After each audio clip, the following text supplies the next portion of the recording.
Bonjour tout le monde, ici Idir. Aujourd'hui j'ai envie de parler des coffrets événements qui ont été annoncés hier. Le coffret Aqualive Max, le coffret Voltalive Max et le coffret Pyrolive Max. Donc pour ceux qui sont pas au courant, ces coffrets vont sortir, alors ils sont annoncés pour l'instant en anglais, mais nul doute qu'ils vont sortir aussi en français. Donc ils contiennent des boosters évidemment, ils contiennent aussi les versions V Alternate, qui n'étaient pas dans Evolution Céleste, mais qui étaient dans Eevee Rose. Et surtout les versions VMAX Alternate, qui en japonais et en chinois sont des versions, enfin sont des promos très limitées, sont des promos distribuées en loterie à seulement 3000 exemplaires chacune. Alors, dans la commu française, j'ai vu des réactions très très positives, les gens sont très contents, et je le comprends tout à fait. Moi je trouve que c'est quelque chose de mauvais. Moi je trouve que c'est une mauvaise nouvelle, j'ai envie de prendre un peu le contre-pied de tout le monde, et c'est pas que j'ai envie en fait, c'est que je le pense vraiment. Je trouve que c'est une mauvaise chose, non pas que ça sorte en France, je veux pas spécialement que ce soit des exclusivités, mais je trouve que ça sorte en coffret. Pour moi, c'est une mauvaise chose. Je trouve que ça manque de respect entre guillemets à ces cartes-là. Que d'un côté de l'Atlantique, non pas de l'Atlantique, que d'un côté du Pacifique, si on prend, vous voyez, si on prend entre le Japon et les États-Unis, entre la droite du planisphère et la gauche, vous voyez, il y a le Pacifique.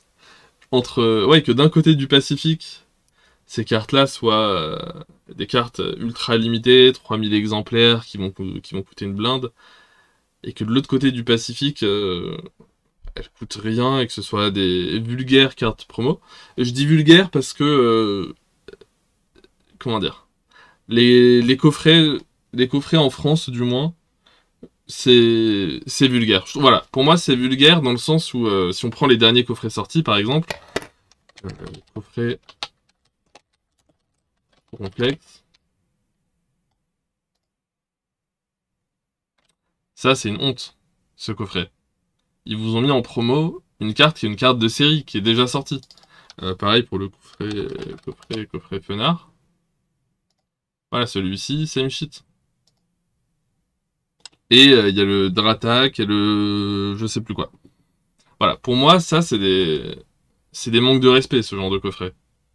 Ils vous mettent en promo des cartes qui existent, qui sont déjà sorties, des cartes de série. Euh, Peut-être que vous partagez pas mon avis, hein, mais pour moi, ça n'a aucun sens. Et en fait, mettre des cartes qui sont à la base, dans leur mode de distribution d'origine, des cartes faites pour être exceptionnelles, d'une rareté exceptionnelle, tout ça, les mettre au même niveau que des vulgaires, enfin, je sais pas, les mettre dans des coffrets, au même niveau que des coffrets recyclage, je sais pas. Moi, ça me dérange. Je trouve que c'est un manque de respect pour ces cartes-là. Et, euh, et attention, c'est pas parce que moi, enfin, d'ailleurs, j'ai même pas vraiment de budget, mais imaginons que j'ai le budget pour acheter ces cartes-là. Je comptais faire un craquage et acheter ces cartes-là en japonais, de base. Moi, je ne touche qu'aux cartes japonaises, je touche pas aux cartes françaises, donc ça, je vais pas les acheter, ces promos-là. Avant cette annonce, moi, je comptais les prendre en japonais, quitte à payer, on va sûrement être à peut-être à 1500 € la carte. J'ai pas le budget pour acheter des cartes à 1500 € toutes les semaines. C'est vraiment, ça aurait été un gros craquage, parce que j'ai un objectif en ce moment qui est d'avoir toutes les alternates. Aujourd'hui, je vais pas les prendre ces cartes-là. Et je vais pas dépenser 1500 € pour une carte que le monde entier hors Japon va avoir à 5 €. La rareté, en fait, la rareté pour moi va pas être suffisante pour justifier le prix d'achat. Euh, Qu'une carte soit rare, distribuée en 3000 exemplaires, ok, c'est cool, mais ça, il y en a plein des cartes à distribution limitée. Ce qui peut me pousser à passer à l'achat, c'est si, en plus d'être rares, elles ont un truc unique. Et là, elles perdent totalement leur unicité si elles sont sorties en tant que simple promo de coffret, si vous voulez. Donc ouais, moi je vais faire une croix dessus, forcément. Alors, j'entends très bien l'argument que au moins tout le monde pourra se les payer. C'est une bonne chose. Mais moi, en même temps, je trouve ça normal qu'on puisse pas tout se payer en fait dans la collection. Moi, il y a des cartes que j'aurai jamais. Le Pikachu Illustrator, les trophées, les machins, c'est des trucs que j'aurai jamais. Euh, bon, voilà, on va mettre un peu des images. Non, pas prix, pas besoin du prix. Pikachu Illustrator. Voilà. Ça, c'est une carte que j'aurai jamais, je le sais. Et je l'ai accepté, parce que c'est le jeu de la collection, on peut pas tout avoir.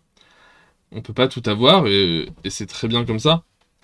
Mais ce Pikachu Illustrator, qui est aujourd'hui une carte totalement légendaire de par sa rareté, tout ça, imaginez qu'en même temps que cette version sortie en 39 exemplaires, en même temps, ils la sortent en tant que carte promo du magazine CoroCoro, ou une promo, voilà, promo en des milliers, des centaines de milliers d'exemplaires. Et qu'il n'y aurait aucune différence entre les deux cartes, si ce n'est la langue. Ou même qu'elles sortent en japonais en promo normale, et qu'il n'y aurait pas de différence si ce n'est juste un petit logo ou un truc comme ça. Est-ce que ce Pikachu Illustrator serait devenu une carte de légende? Moi je pense pas. Je pense pas. Je pense que tout le monde s'en ficherait du Pikachu Illustrator s'il avait été édité en même temps en carte promo grand public, entre guillemets. J'ai envie de prendre un autre exemple, c'est le Noctalistar.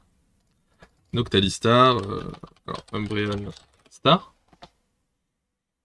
En japonais, c'est une carte qui a été éditée en très très peu d'exemplaires, parce qu'il fallait accumuler beaucoup de points dans des tournois. Voilà. Il fallait accumuler énormément de points dans des tournois, et on ne sait pas combien il y en a qui ont été distribués, mais une centaine peut-être. Pas plus de 200, on va dire, il me semble. Elle est sortie aux US, enfin elle est sortie en anglais, et même en allemand et italien, dans les boosters Pop 5. Alors, là ça me dérange moins par exemple, ça me dérange moins qu'elle soit sortie ailleurs, ça me dérange pas même, parce que d'une part, ils l'ont pas rendue commune cette carte, parce que déjà, ils l'ont mise dans les boosters Pop que tu obtenais en jouant au jeu de cartes, donc il y a le lien avec le fait de faire des tournois, tout ça. Et elle est rare dans les boosters Pop, c'était pas une carte, c'était pas une pioche garantie, c'est une tous les... Alors, les chiffres qui tournent, c'est une star tous les 40 boosters à peu près, donc un Octalistar tous les 80 boosters. Donc c'est une carte qui est malgré tout dure à obtenir dans une certaine proportion, et en plus ils ont enlevé l'holographisme. Parce qu'elle est quand même beaucoup moins dure à obtenir que la version japonaise, où il faut avoir été parmi les 100 ou 200 meilleurs joueurs, en gros, en termes de points accumulés. On peut parler aussi de la réédition du Noctalistar, qui va arriver dans Célébration, pardon. Là, pour le coup, c'est autre chose, parce que c'est vraiment une nouvelle sortie. C'est une nouvelle sortie. Là, vraiment, ce qui m'intéresse, c'est de comparer le mode original de distribution des cartes. Donc, comment elle est sortie au Japon, vs comment elle est sortie aux États-Unis ou ailleurs. Donc là, voilà, si on compare Noctalistar, on compare pas celui de Célébration. Celui de Célébration, c'est autre chose. On compare le Noctalistar Play au Noctalistar Pop 5. Donc le Noctalistar Pop 5, il est moins prestigieux que la promo Play, bien sûr, mais il garde son degré de rareté. Là, pour les évolutions VMAX Alternate, on passe d'une promo ultra limitée à 3000 exemplaires à une carte de coffret. Il y a une disproportion, il y a un souci. Pour moi, si elle devait sortir en français, bah par exemple, si elle était dans les secrètes de Évolution Céleste, ça m'aurait largement convenu. J'aurais trouvé ça juste.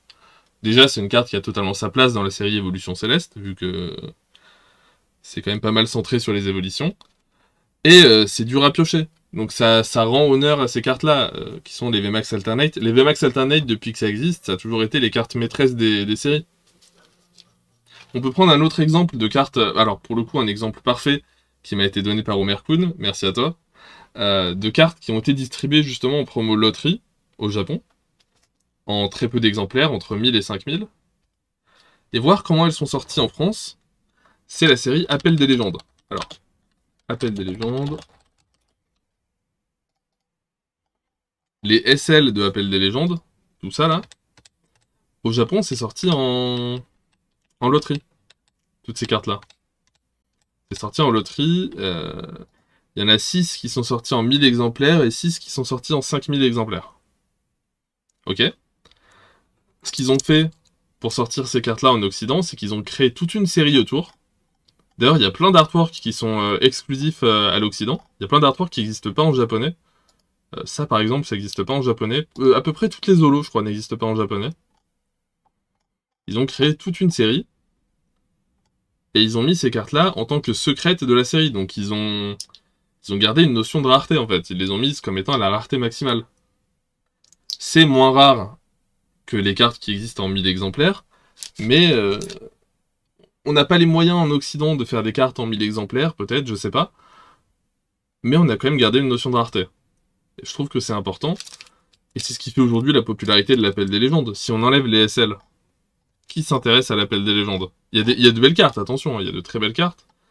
Mais c'est les SL qui font la légende de cette série, entre guillemets. Donc voilà, c'est une bonne illustration de... Enfin, ouais, ça a été une bonne intégration en Occident de cartes promo loterie japonaises. Vous imaginez si ces cartes-là, ça avait été juste des promos? Qui aurait acheté l'appel des légendes? Je sais pas. J'ai l'impression personne. Donc voilà. Je sais pas si j'ai fait le tour, mais je crois que j'ai dit à peu près pourquoi je trouvais que c'était une mauvaise chose ces coffrets. Enfin, je trouve que ça rend pas justice. Ouais, voilà. Alors, il y a le côté où ça rend pas justice à la version japonaise. Ces cartes-là ont été créées de base en tant que cartes ultra exclusives, machin. Elles sont balancées dans des coffrets en Occident. Et ouais, et puis oui, à côté de ça, j'ai donné des exemples d'adaptations qui ont été réussies dans des situations assez similaires. Et où du coup, on a gardé un côté vraiment prestigieux aux cartes. Donc ce Noctali Star, même en anglais, il est prestigieux. Les SL, même en anglais, même en français, elles sont cool, elles sont prestigieuses. Des cartes de coffret, enfin, il n'y a aucune carte de coffret qui est... Je sais pas. Si on prend plus globalement, d'ailleurs, toutes les VMAX Alternate, oui, comme j'ai dit, les VMAX Alternate, à chaque fois, c'est les cartes reines des séries. Toutes les VMAX Alternate coûtent un certain prix, sont dures à piocher, tout ça. Là, on a des VMAX Alternate qui vont valoir rien, 5 €. Et c'est bien pour les petites bourses, ok, mais ça dénature le concept de VMAX Alternate, je trouve. Voilà, c'est pas adapté. Je trouve que c'est pas adapté. Ouais, c'est bon. J'ai l'impression que je suis en train de commencer à hésiter, à perdre mes mots et tout, donc je crois que c'est l'heure de finir la vidéo. J'espère que ça vous aura plu. N'hésitez pas à débattre dans les commentaires. Voilà, je sais que j'ai posé un avis qui est contraire à l'avis de la plupart des gens. Mais ouais, pour moi c'est du gâchis. Pour moi c'est du gâchis. Elles auraient eu leur place dans Évolution Céleste en tant que secrète. Elles auraient eu leur place dans des modes de distribution différents, je sais pas. Mais dans des coffrets, c'est triste. Je trouve ça triste pour ces cartes. Et je trouve ça triste pour moi aussi, qui vais devoir les payer 1500 balles alors que vous les aurez à 5 €. J'ai la haine. Au revoir.